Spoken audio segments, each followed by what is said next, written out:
transnasional, yaitu tidak pidana manipulasi dokumen atau informasi elektronik seolah-olah data itu menjadi otentik, sebagaimana nanti tersebut di dalam Undang-Undang Informasi dan Transaksi Elektronik. Nah, pada kesempatan ini bahwa yang akan disampaikan adalah tindak pidana tersebut dengan modus operandi business email compromise atau penipuan ataupun manipulasi melalui kompromi email bisnis. Nah, pada kronologis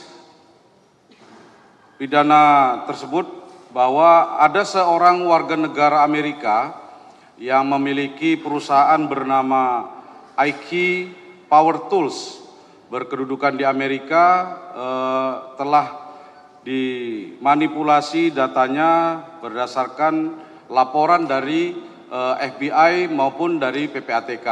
Jadi pengungkapan ini merupakan sinergi dari berbagai instansi yang tadi telah kami sebutkan.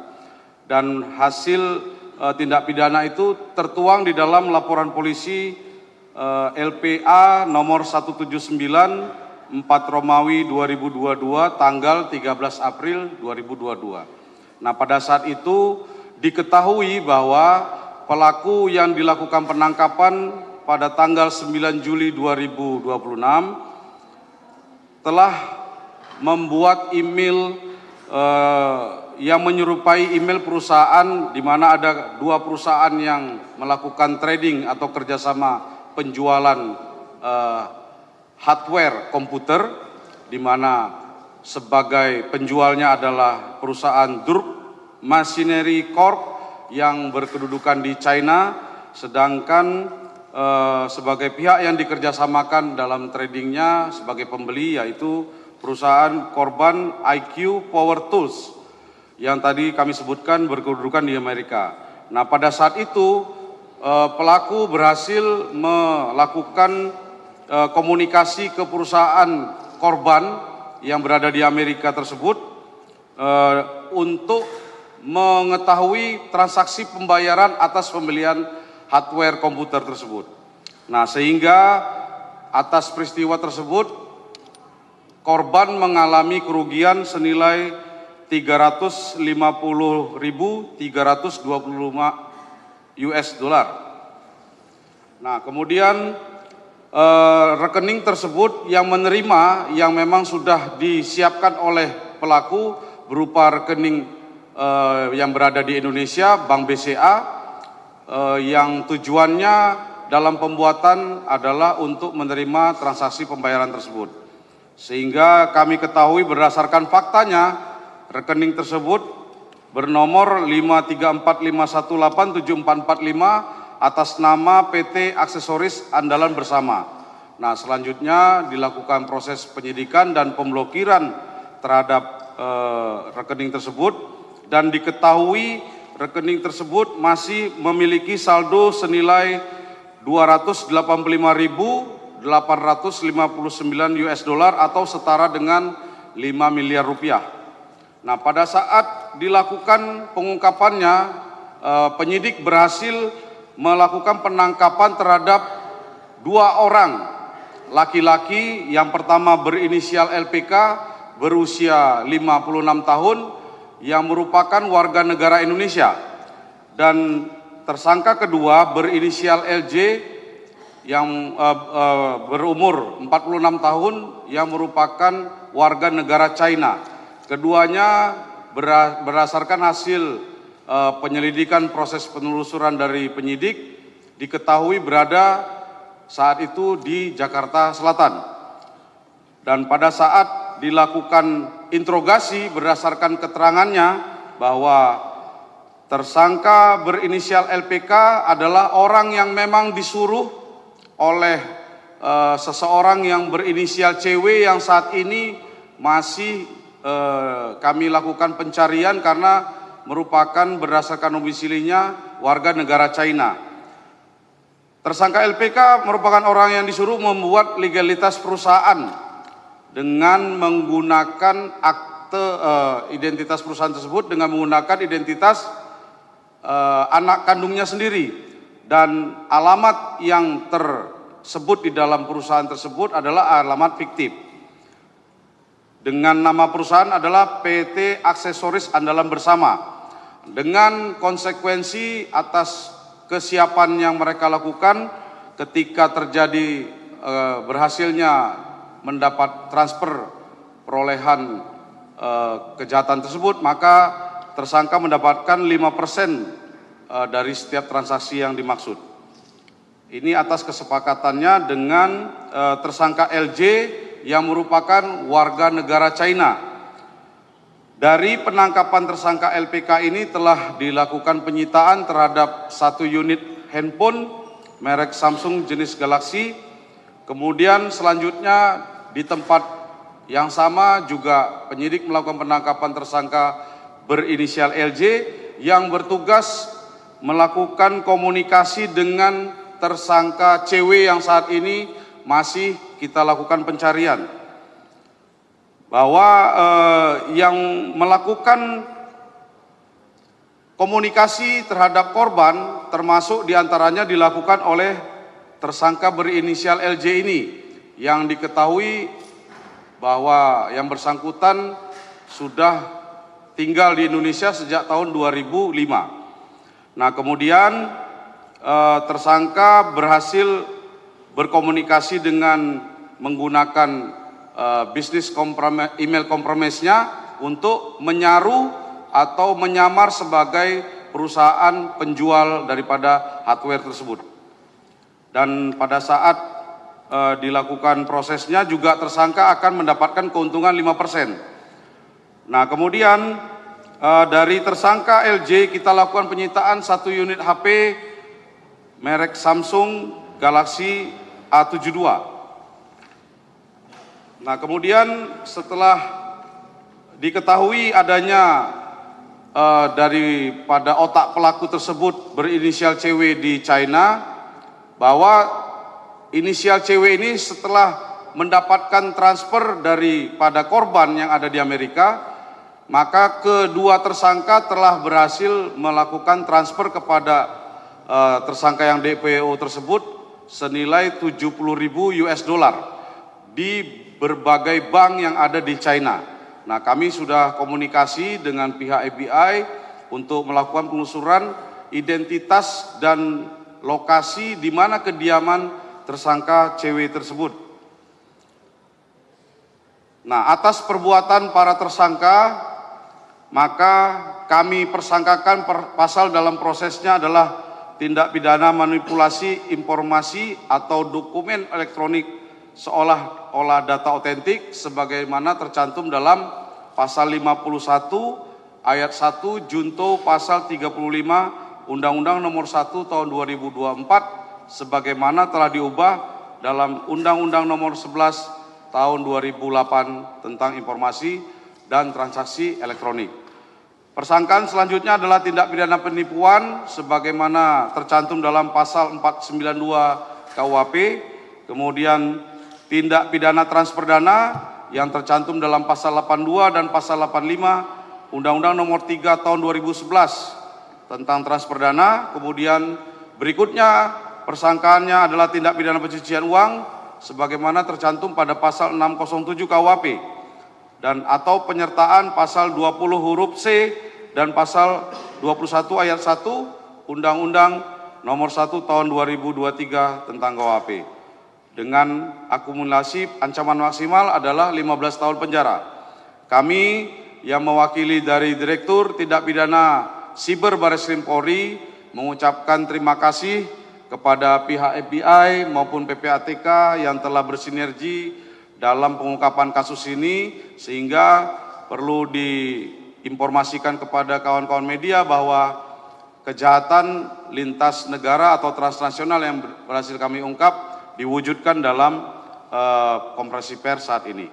Itu yang beberapa informasi yang dapat saya sampaikan. Terima kasih. Wassalamualaikum warahmatullahi wabarakatuh. Baik, terima kasih kepada Bapak Kasubdit. Selanjutnya dimohon perkenan kepada Mr. Song Nguyen dari FBI Deputy Law as Forman atas.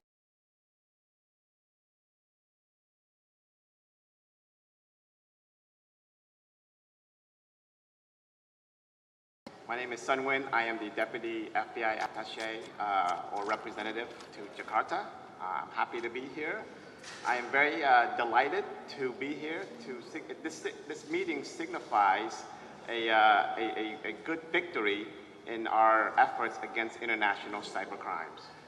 I want to extend my deepest thanks to the Indonesian National Police, Verskrim Cyber, for their outstanding dedication, professionalism, and seamless collaboration on this case.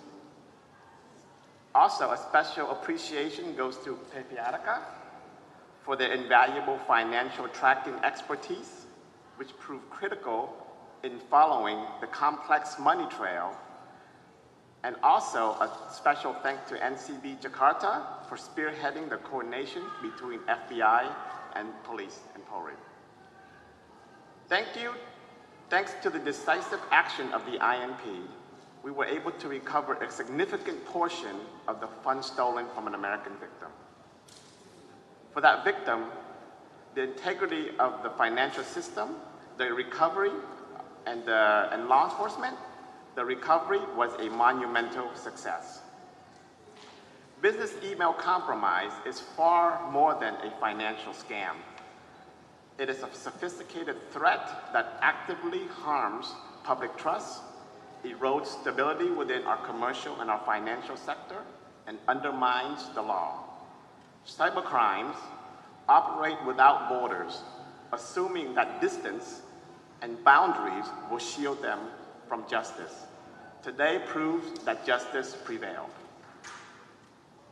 When we align our resources, intelligence, and resolve across borders, we send a clear message that there is no safe haven for those who exploit our shared digital financial economy. Thank you again to our Indonesian partners for their unwavering commitment to justice and partnership. We look forward to many, many more success. Terima kasih. Terima kasih kami ucapkan kepada Mr. Song Nguyen untuk sambutan dan apresiasinya. Baik, selanjutnya kita memasuki sesi tanya jawab untuk rekan media. Apabila ada yang mau bertanya, kami membuka pertanyaan. Baik, baru satu. Ada lagi? Baik, satu dulu boleh. Mohon izin Mbak, boleh berdiri?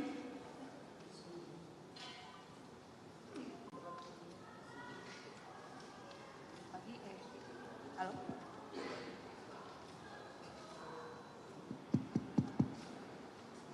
Siang Bapak, saya Nadia dari Antara, mau tanya, jadi untuk memperjelas aja, jadi apakah modusnya itu dia meretas email asli perusahaan itu, ataukah dia menyamar menjadi email perusahaan yang resmi seperti itu?